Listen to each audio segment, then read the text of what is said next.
오늘은 종교개혁 503주년 되는 기념주일입니다. 베드로전서 1장 18절 19절을 통해서 보배로운 그리스도의 피라는 말씀을 들으면서 종교개혁의 의미가 무엇인지, 또 우리의 삶이 어떻게 마음이 변해서 개혁되어야 되는지, 그러한 은혜가 함께 하시기를 축복합니다. 루터가 종교개혁을 주도를 했는데요, 그는 천주교 신부님이었습니다. 당시 천주교는 100년 동안 베드로 성당을 건축을 해왔는데 완공을 하지 못했어요. 레오 10세라고 하는 사람이 교황이 되면서부터 내가 교황직을 수행하는 동안에 베드로 성당 건축 완공을 해야 되겠다, 그런 마음을 먹었습니다. 그래서 교황 레오 10세는 이 성당 건축을 마무리하기 위해서 돈이 필요하지 않겠습니까? 1506년부터 이 속죄권, 현재권이라고 하는 것을 만들어서 팔아 베드로 성당 건축 비용을 충당하기로 했습니다. 속죄권 판매 수익금 중 50%는 지방 감독들에게 주기로 했고요. 또 판매 책임자들에게는 판매 실적에 따라서 이익금을 배분을 하고 나머지는 교황청이 갖기로 했습니다. 근데 독일 마인즈에 테벨이라고 하는 감독이 있었는데요, 그는 대단히 달변가예요. 웅변가이고요, 학자로 유명했어요. 그는 사람들을 설득하는데 탁월한 재능을 가지고 있었습니다. 그가 속죄권 판매 책임자로 임명을 받았는데 그는 말하기를, 속죄권을 사는 자마다 즉시 재용서를 받을 것이고, 연옥에 가 있는 사람을 위해서 속죄권을 사면 돈이 헌금함에 땡그랑하고 떨어지는 그 순간 즉시 그 영혼은 천국으로 들어가는 것입니다. 그러므로 속죄권을 꼭 사야 됩니다. 이 말을 사람들이 믿고 많은 돈을 주고 속죄권을 샀습니다. 근데 신부인 루터는 어려서부터 고행, 또 천주교의 교리와 전통, 그것을 통해서 속죄와 구원받는다고 배웠거든요. 또 그렇게 백성들에게 가르쳤습니다. 그러던 그가 이 교회가 정치 권력을 장악하고 부자가 된 것을 알았어요. 이 기독교 교회가 국교가 된 이후 서기 400년부터 1500년 중세 시대까지 세상을 지배하는 구조가 되었습니다. 종교가 권력이 되고 정치 권력들과 결탁을 하고 세상 사람들을 억압하며 지배를 했던 것입니다. 교회가 잘 나감으로 인해서 수많은 사람들이 신부가 되고자 굉장히 노력을 했어요.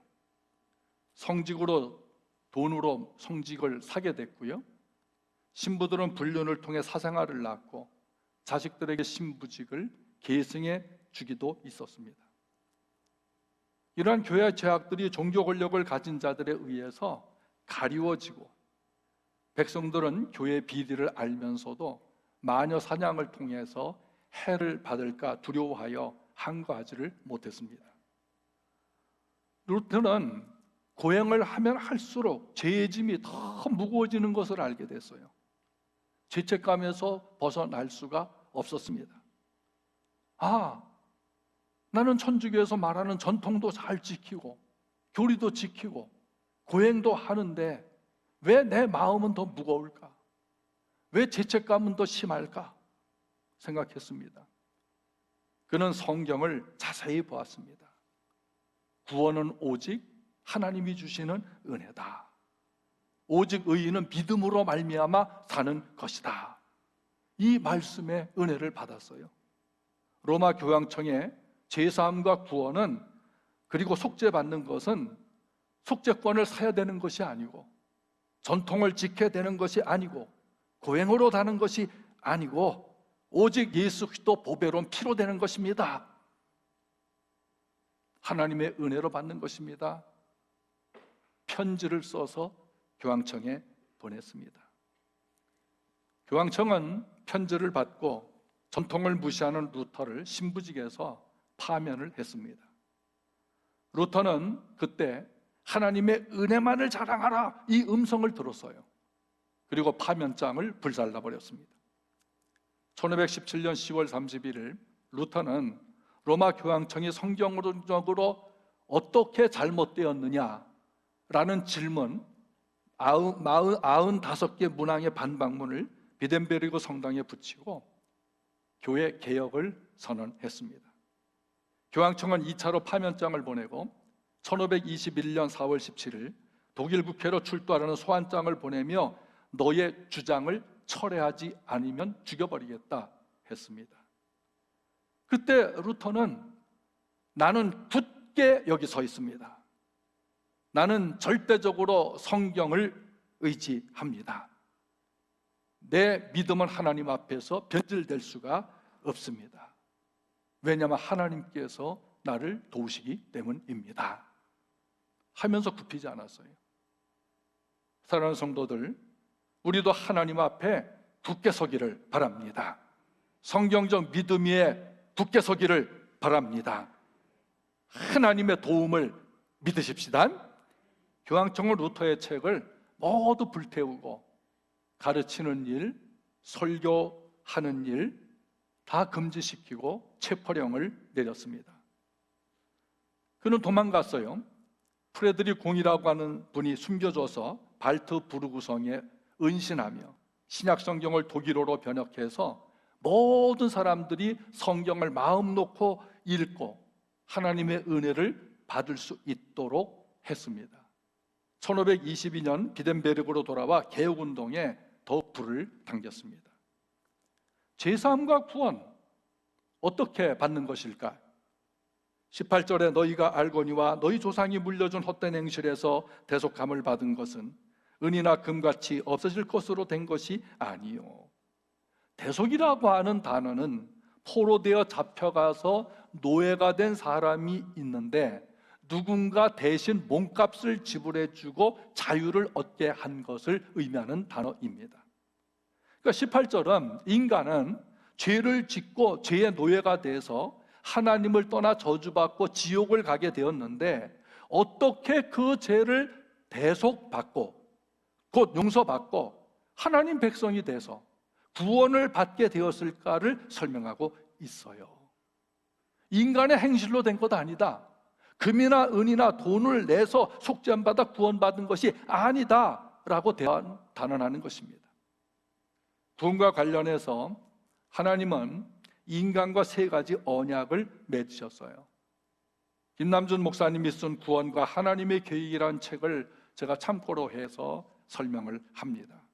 첫째는 행위 언약입니다. 하나님이 아담과 맺은 언약인데요, 행위를 담보로 해서 행위 언약이라고 하는 겁니다.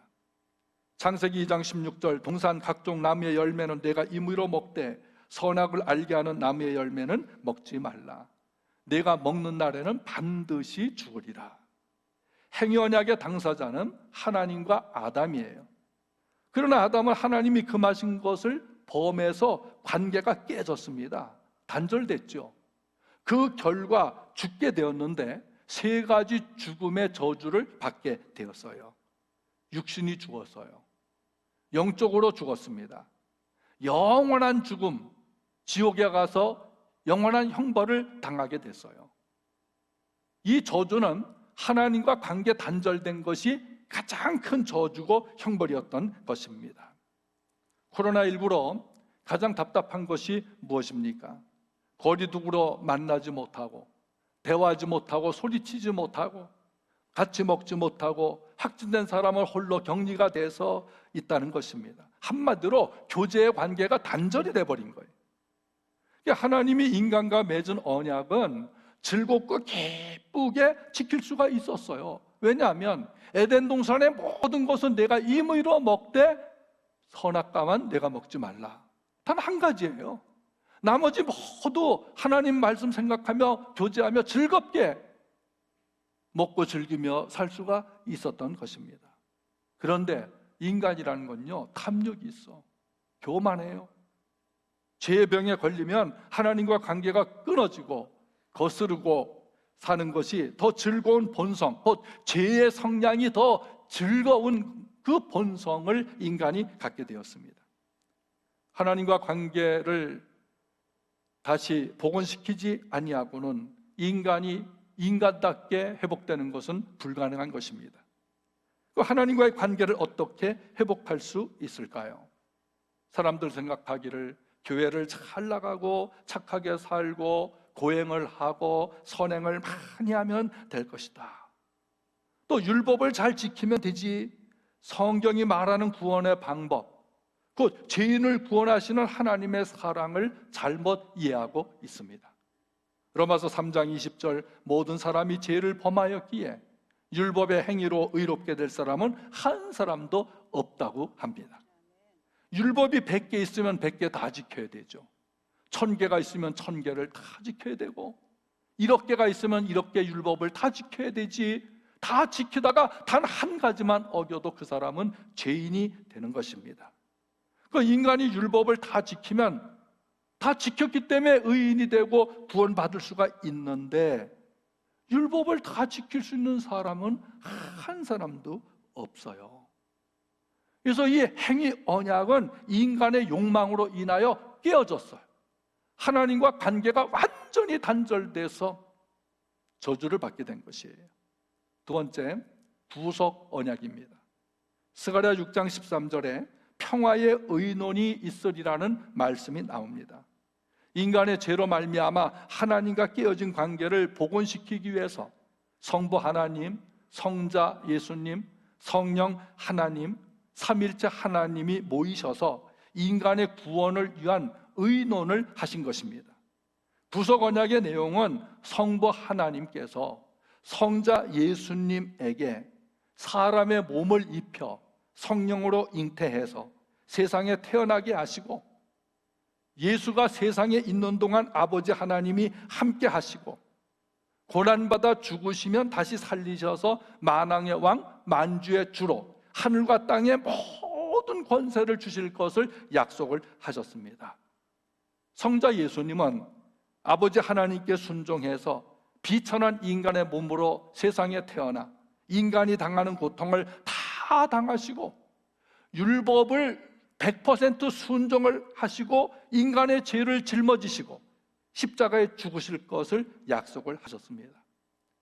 그리고 성령 하나님은 성자 예수께서 성부 하나님의 뜻을 행하고 세상에서 그의 사역을 감당하시도록 능력 주실 것을 동의하셨습니다. 이처럼 구속 언약은 성부, 성자, 성령, 삼위일체 하나님 모두 참여하신 것이에요. 그리고 하나님과 인간과의 관계를 다시 고쳐지게 하시고 다시 회복시켜 주시어서 화평한 관계로 만들어 주시는 것입니다. 하나님의 형상으로 인간이 지음받았지 않았습니까? 여러분 모두에게 하나님의 형상이 있고 믿지 않는 사람들에게도 하나님의 형상이 남아 있습니다. 그런데 본래 아담과 하와가 받았던 그 형상으로 다시 들어갈 수 있는 길을 열어주시겠다고 약속을 하신 것이에요. 에베소서 1장은 이런 하나님의 평화의 의논이 삼일체 하나님을 통해서 어떻게 나타났는가가 자세히 기록되어져 있습니다. 세 번째는 은혜 언약입니다. 은혜 언약의 기초가 요한복음 3장 16절이에요. 하나님이 세상을 이처럼 사랑하사 독생자를 주셨으니 이는 그를 믿는 자마다 멸망치 않고 영생을 얻게 하려 하심이라. 은혜 언약의 당사자는 하나님과 그가 택하신 백성들입니다. 이 언약을 은혜 언약이라고 하는 것은 행위 언약과 서로 대칭을 이루기 때문이에요.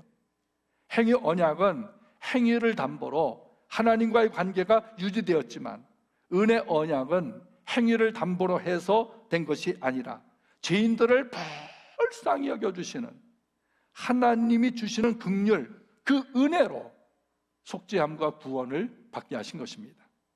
이때 요구되는 것이 두 가지가 있어요. 첫째는 믿음이에요. 그 믿음은 예수를 믿음으로 구원받는 것입니다. 그런데 그 믿음조차도 하나님 은혜로 주시는 선물인 것입니다. 하나님의 그 은혜는 선택받은 자들에게 주어지는 것입니다. 에베소서 1장 3절 읽겠습니다. 찬송하리로다. 하나님 곧 우리 주 예수 그리스도의 아버지께서 그리스도 안에서 하늘에 속한 모든 신령한 복을 우리에게 주시되 곧 창세 전에 그리스도 안에서 우리를 택하사 우리로 사랑 안에서 그 앞에 거룩하고 흠없게 하시려고 그 기쁘신 뜻대로 우리를 예정하사 예수 그리스도로 말미암아 자기의 아들들이 되게 하셨으니 이는 그가 사랑하시는 자 안에서 우리에게 거저 주시는 바 그의 은혜의 영광을 찬송하게 하려는 것이라. 여기 은혜가 있는데 우리 공짜 좋아하지 않습니까? 은혜가 어떻게 왔냐? 거저 주시는 바, 이거예요. 거저 주시는 은혜. 오늘도 그것이 충만하길 바랍니다. 하나님의 택한 백성에게 은혜로 믿음을 선물로 주실 때 그것을 받는 것조차 인간의 공로가 아니에요. 에베소 2장 8절 너희가 그 은혜에 은하여 믿음으로 말미암아 구원을 받았는데 이것이 너희에게서 난 것이 아니요 하나님의 선물이라. 행위에서 난 것이 아니니 이는 누군지 자랑치 못하게 하려 하심이라. 은혜는 돈 주고 사는 것이 아니에요. 내가 고행을 수행했기 때문에 받는 은혜가 아니에요. 우리 부모님 은혜 항상 기억하셔야 합니다. 부모님께서 나를 사랑하시고 나에게 은혜를 베풀어 주실 때 얘야 내가 너를 사랑할 테니까 돈 얼마 내?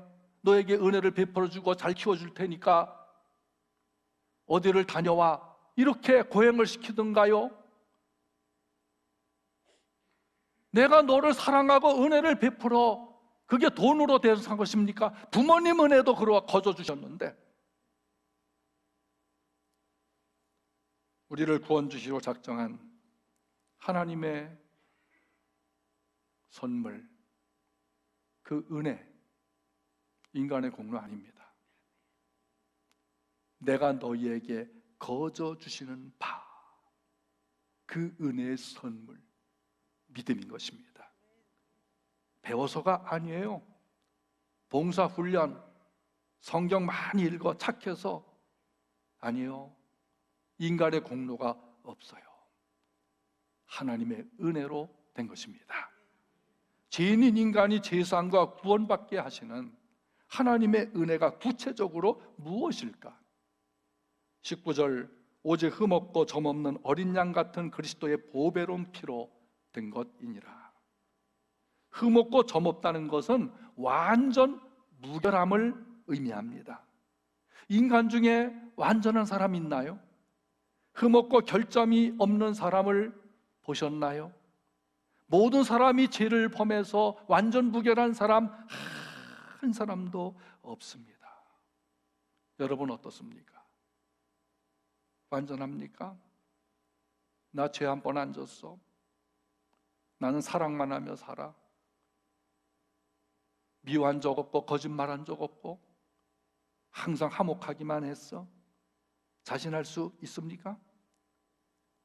목사인 저를 보더라도 매일매일 회개하지 않으면 하나님 앞에 너무나 죄송하고 염치 없는 고통스러운 생각, 마음, 행위들이 있습니다.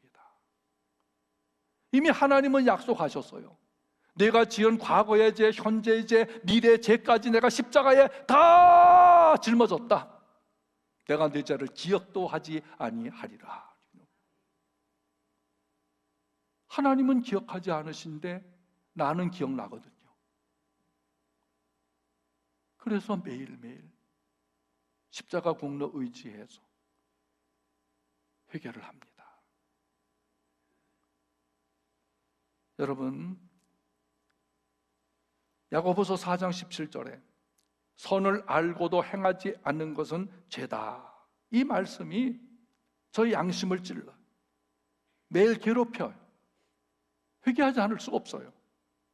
여러분 어때요? 선인 줄 알면 다 행했나요? 운전하다 지켜야 될 법인 줄 알면서 어긴 적은 없으신가요?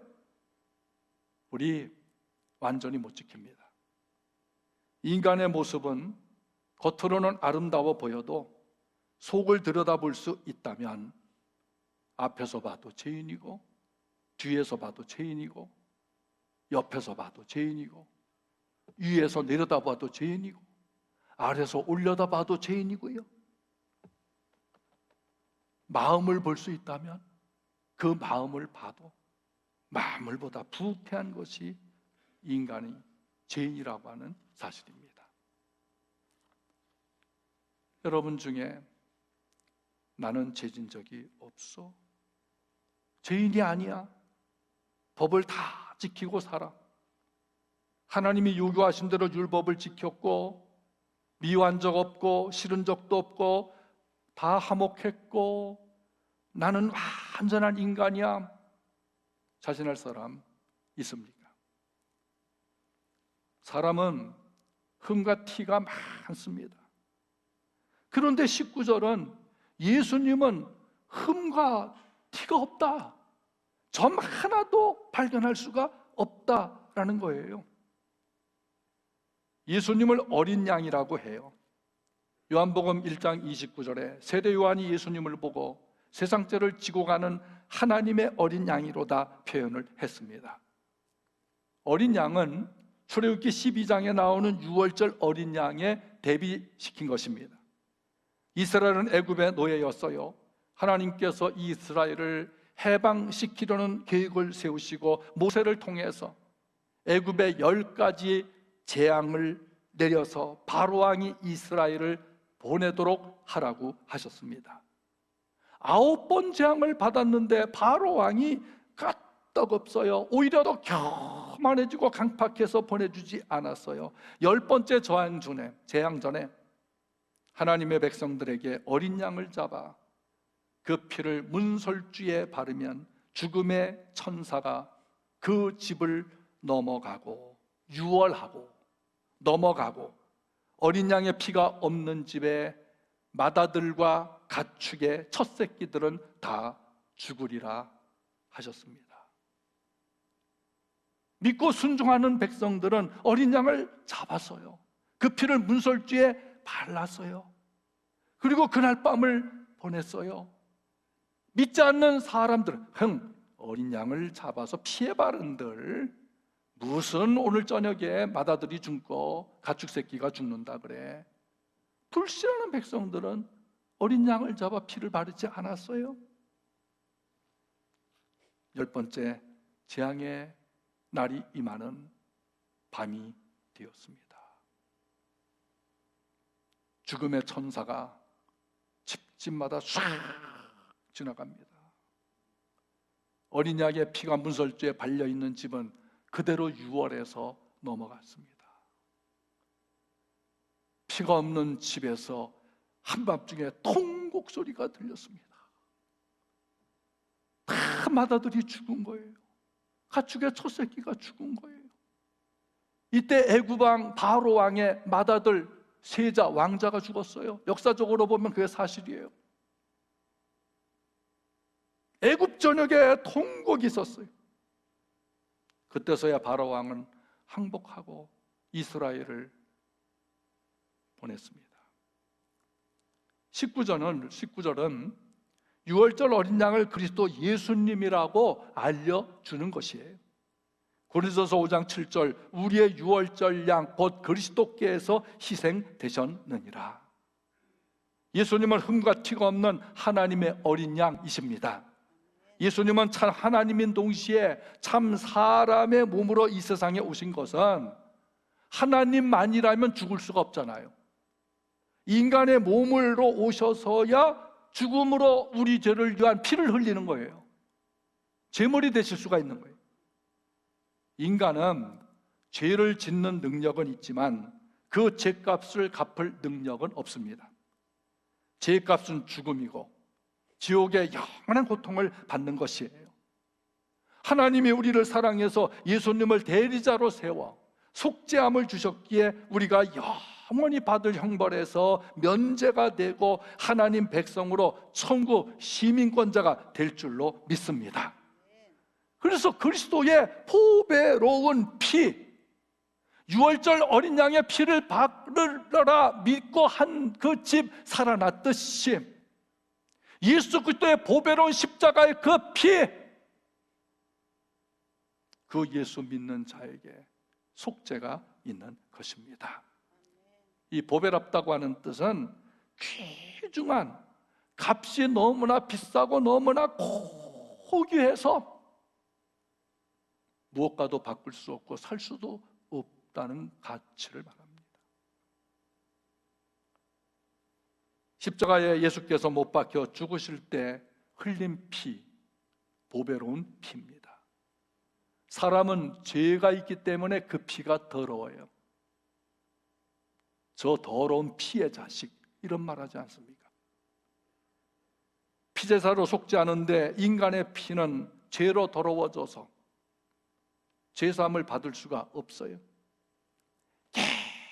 깨끗한 피제사를 드려야 하는데 그 피는 인간의 몸을 입고 오신 죄 없는 예수님의 피만이 효력을 발생하는 거예요. 죄인이면 고발을 당해 재판을 받아야 합니다. 판사의 판결에 따라서 죄가 있느냐 없느냐 판결을 받죠. 예수님을 재판한 사람이 빌라도 총독입니다. 빌라도 총독의 최종 판결문이 뭐냐? 누가복음 23장 4절, 이 사람에게는 죄가 없다. 이 사람에게는 죄가 없다. 예수님은 털어도 죄가 나오지를 않았어요. 죄 같은 먼지 하나 발견하지 못했어요. 따라서 예수님을 흠과 티가 없는 어린 양 보배로운 피로 우리를 속죄해 주신 것입니다.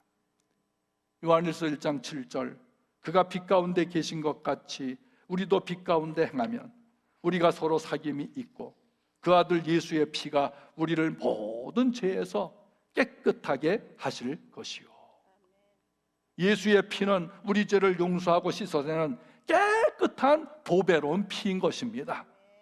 유월절 어린 양을 잡아 물에 발라라 했을 때 이해가 됐겠습니까? 그게 과학적 증거가 됩니까? 예수 믿으면 구원받는다, 그게 이해로 되겠습니까? 과학적 증거를 내봐라, 그거 가지고 우리가 신앙이 됩니까? 보배로운 예수의 피,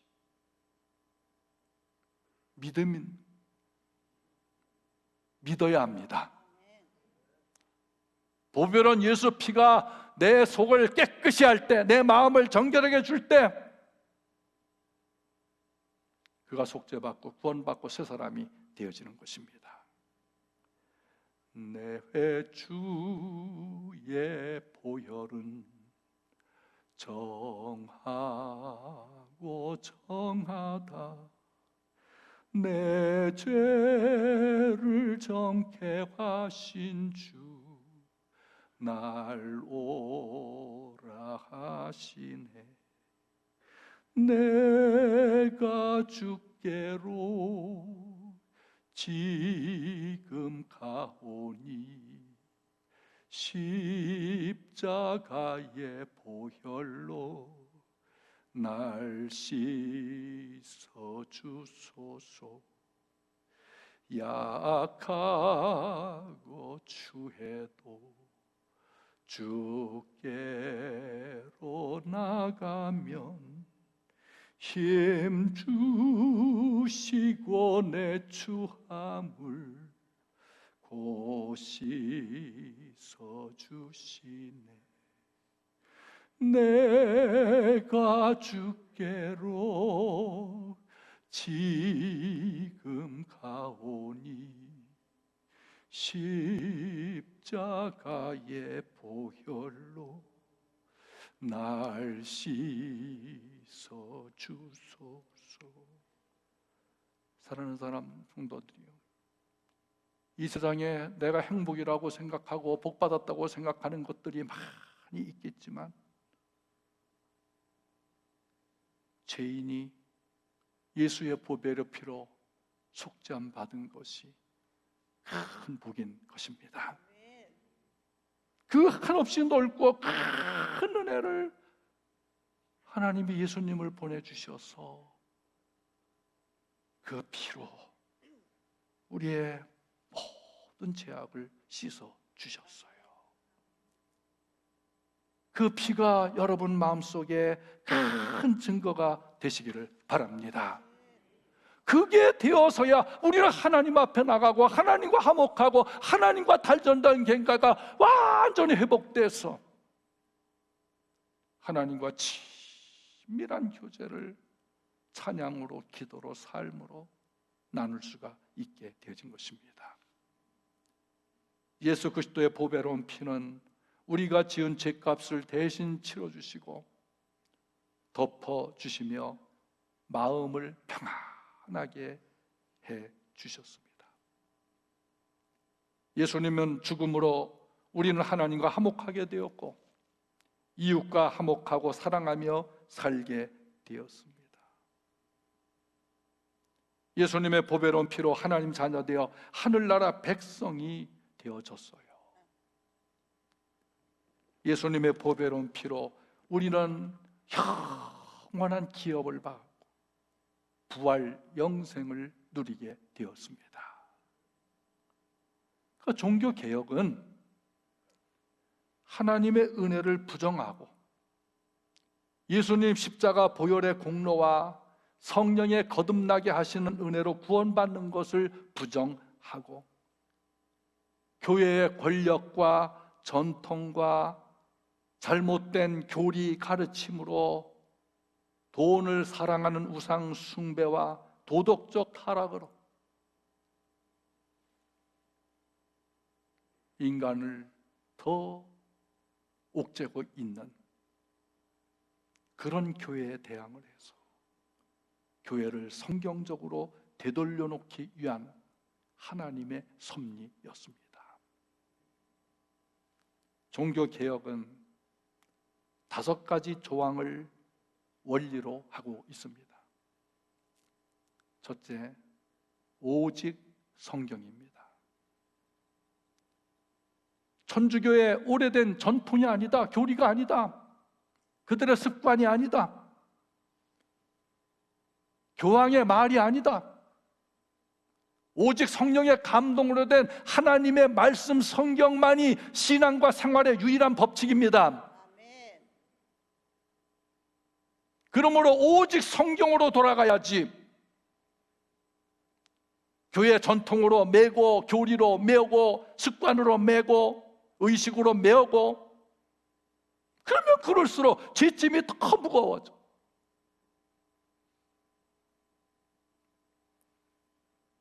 우리도 성경으로 돌아가야 합니다. 당시 천주교는 백성들이 성경을 못 읽도록 했어요. 신부님들만 라틴어를 배워서 라틴어 성경을, 루터는 성경을 번역해서 모든 백성들이 읽도록 했습니다. 여러분, 성경 가지고 다니는 것이 무거우십니까? 혹은 창피하십니까? 코로나 시대에 저 사람 성경 끼고 교회 가는 거 봐, 이 말 들을까 봐 부끄럽습니까? 주님이 항상 우리와 함께 하시듯 여러분 성경 항상 함께 하길 바랍니다. 둘째는 오직 예수입니다. 요한복음 14장 6절에 다른 이로 구원받을 수가 없는데 오직 예수님만이 길이요 진리요 생명인 것입니다.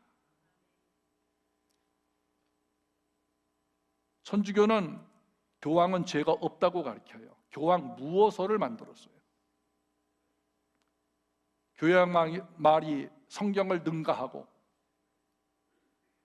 하나님 말씀처럼 되었습니다.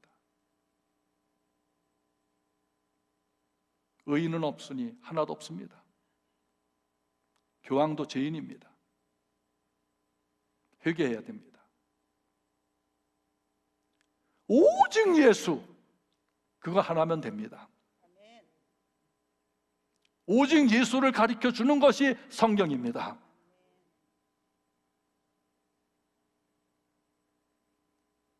여러분, 교회 열심히 나와주셔서 감사합니다. 그런데 다른 거 믿지 마시고 오직 예수를 믿으십시오. 셋째는 오직 은혜입니다.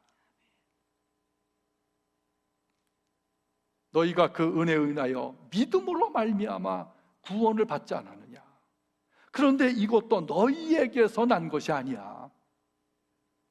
하나님의 선물이야. 무슨 인간의 공로가 있겠습니까?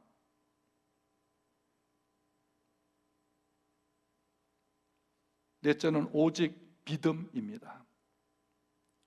갈라디아서 2장 16절, 사람이 의롭게 되는 것은 율법의 행위로 말미암음이 아니요 오직 예수 그리스도를 믿음으로 말미암는 줄 알므로 우리도 그리스도 예수를 믿나니 이는 우리가 율법의 행위로서가 아니고 그리스도를 믿음으로써 의롭다함을 얻으려 함이라.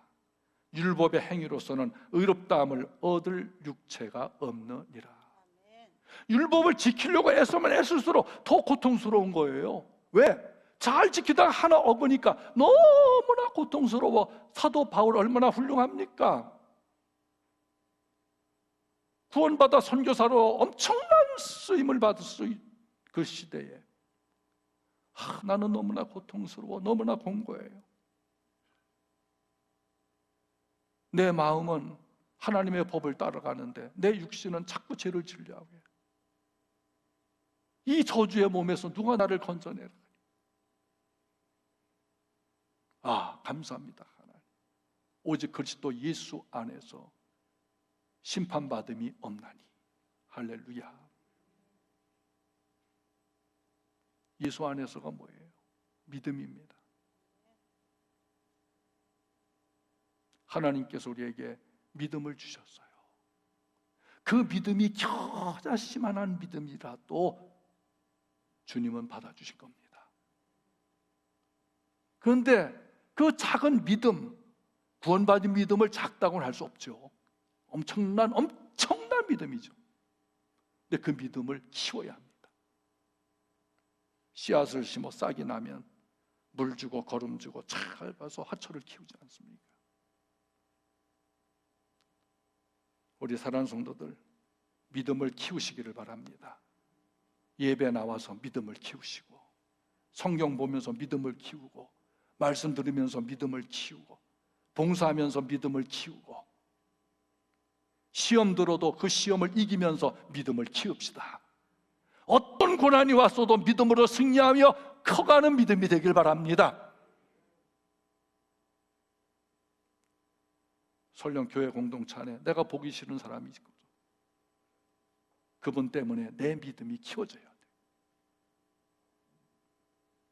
오직 믿음입니다.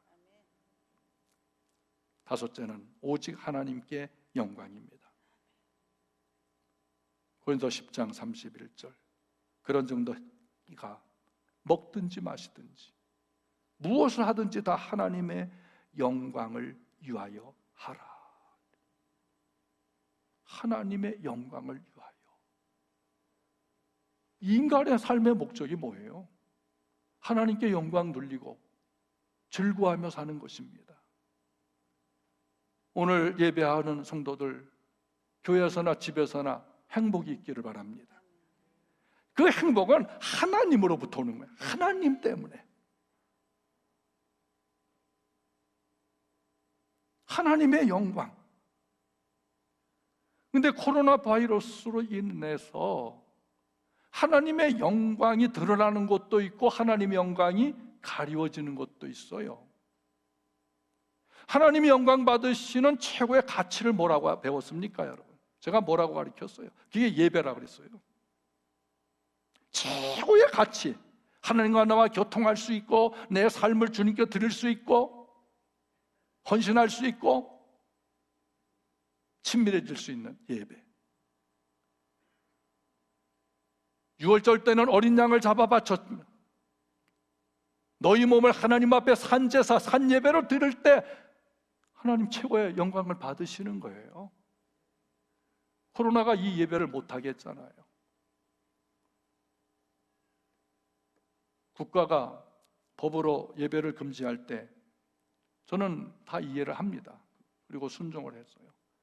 그런데 그 예배를 가장 먼저 중지하고 말 잘 듣는 곳이 천주교였습니다. 왜 그런지 아세요?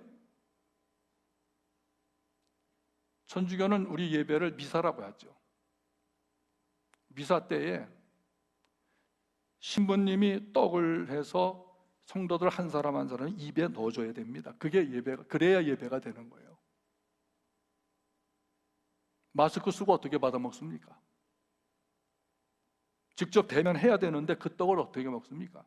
그게 천주교 미사예요. 그게 천주교는 우리는 예배를 한다고 하지만 천주교는 본다는 거예요. 그들은 그냥 보는 겁니다. 그러니까 온내변 예배를 제일 먼저 그렇게 하겠다고 한 겁니다. 성도들 그런 걸 아셔야 돼요. 그렇다고 교회가 어깃장을 치고 걸려도 확진돼도 좋으니 우리 그러지 않았습니다. 예방수칙 잘 지켰습니다. 지금도 그럽니다.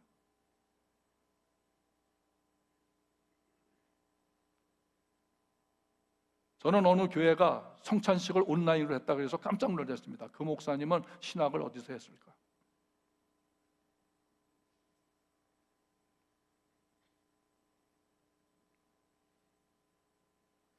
그걸 자랑스럽게 신문에 간증한 걸 봤습니다. 그거 예배 아닙니다. 성찬 아닙니다.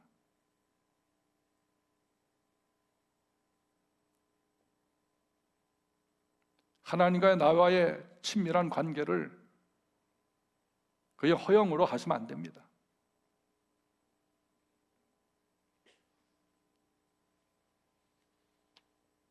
찬송이 막히지 않습니다. 하나님은 찬송을 통해서 영광 받으시고 내가 너희를 세상에 보낸 것은 하나님의 영광을 찬송케 하려 하심이라. 그들이 입이 막혀서 찬송도 못해.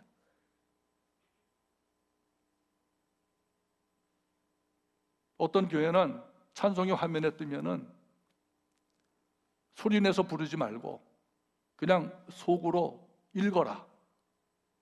그런 교회도 있다는 거예요. 우리가 찬송하는 사람 얼마나 찬송을 심차게 하고 싶습니까? 하나님의 영광이 드러나는 건데.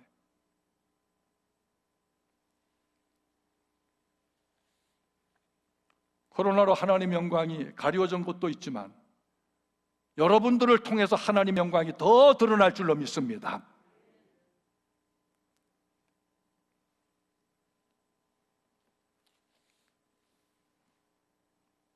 면죄부 그는 사는 것이 아닙니다.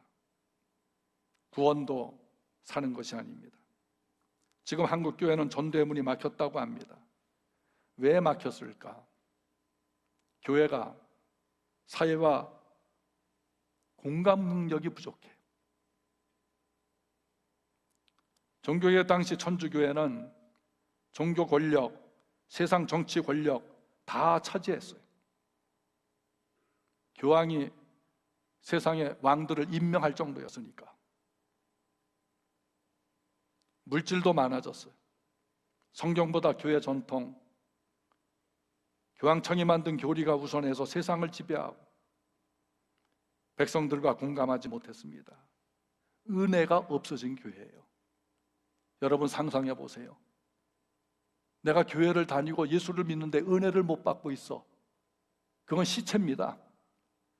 하나님의 은혜를 받으시기 바랍니다. 지금 하나님의 은혜가 여러분에게 함께 하십니다. 이 은혜가 있는 교회가 되어져야 되는데, 그리고 기독교는 은혜의 종교예요. 이렇게 말하면 기독교가 왜 종교입니까? 생명이지. 저도 그런 줄 알아요. 종교로 분류하니까 기독교가 되죠. 기독교는 은혜의 종교입니다.